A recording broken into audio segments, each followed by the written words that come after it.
آتا تو اور مزہ ہوتا۔ اب کیا پتا آپ اس کے عزیز ہوں گے، رشتہ دار ہوں گے، کہ میرا اور آسن کا کیا رشتہ ناتا تعلق تھا۔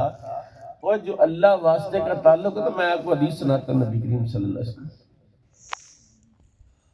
حضور نے ارشاد فرمایا، قیامت والے دن ایک بندے کے اعمال کا حساب ہوا، اس کی نیکیاں کم ہو گئیں، گناہ بڑھ گئے۔ فرشتے اس کو پکڑ کے جہنم کی طرف لے کے جا رہے ہیں۔ اللہ نے جبریل کو بھیجا، جبریل ان کو روک اور اس جہنمی سے پوچھ، کیا دنیا میں چند لمحے کسی عالم دین کے ساتھ گزارے؟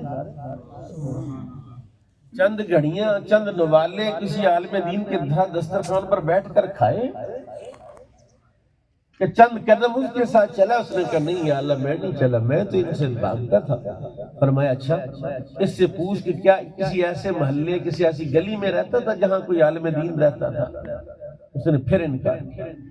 کہ اچھا اس سے پوچھ کہ کیا اس کا کوئی دوست تھا جو کسی عالم دین کا دوست تھا؟ اس نے کہا ہاں، میرا ایک دوست تھا جو علماء سے بڑی محبت کرتا تھا اور وہ میرے ساتھ بھی اس کی دوستی تھی۔ فرمایا عالم کے دوست کی دوستی کی وجہ سے میں اس کی بخشش کر دیتا ہوں۔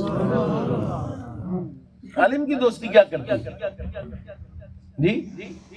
میں احسن عباس کی بات کر رہا ہوں، حسنوا موتاکم پر یہ ختم ہے کہ اس کی کوئی نیکی بیان کرو، کوئی اس کا صدقہ بیان کرو، کوئی اس کی کوالٹی، خوبی، کوئی کرامت میں اس کی فضیلت بیان کرو، تاکہ بندے گواہ ہو جائیں اور ان کی گواہی پر اللہ حسن کی بخشش فرماتا ہے۔